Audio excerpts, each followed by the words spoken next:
साली भैया के साली डीजे कादी डीजे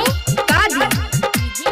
कादी हट सीधी कादी हट सीधी म्यूजिक बाय अंजन दीवाना दीवाना करबो हम शादी जे तोरा से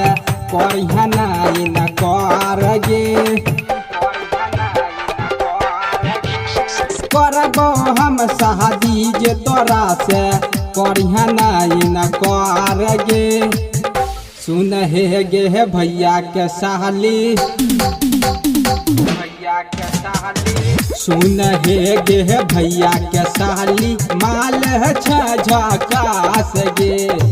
सुन हे गे भैया के साली माल झकास गे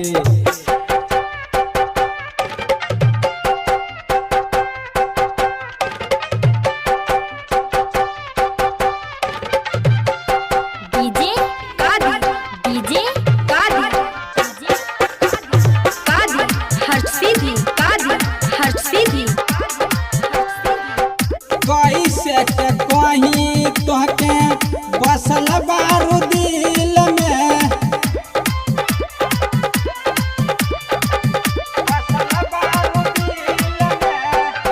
करब हम शादी तोहसे भरल महफिल में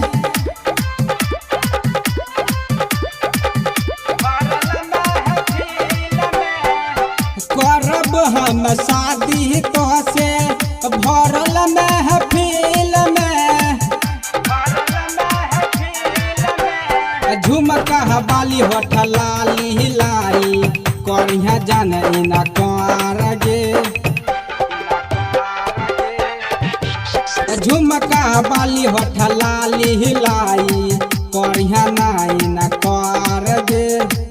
सुन हे गे भैया के साली भैया के साली सुन हे गे भैया के साली माल हो झकास गे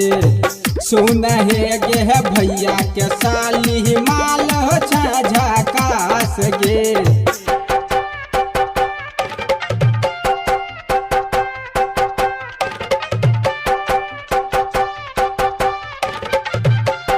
डीजे कादी डीजे कादी कादी हट सीधी कादी हट सीधी राइटर राकेश कहो मानत बात गे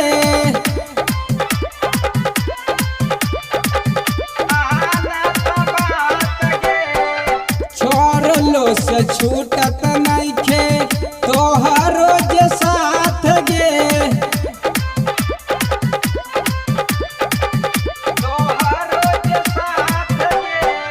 छोड़ लो से छूटत नइखे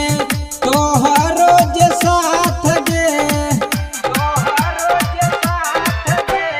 दिल खुश बेदर्दी कहता हूँ मानी ले भातार गे बीकी विकास के जेते हूँ मानी ले भातार गे सुन हे गे ससुरा के बेटी सुन हे गे भैया के साली माल हो झकास गे सुन हे गे भैया के साली माल हो झकास गे करबो हम शादी जे तोरा से करिहा नाई न करगे करबो हम शादी जे तोरा से करिहा नाई न करगे सुन हे गे भैया के साली भैया के साली सुन हे गे भैया के साली माल झकास गे सुन हे गे भैया के साली माल झकास गे मां सती रिकॉर्डिंग स्टूडियो।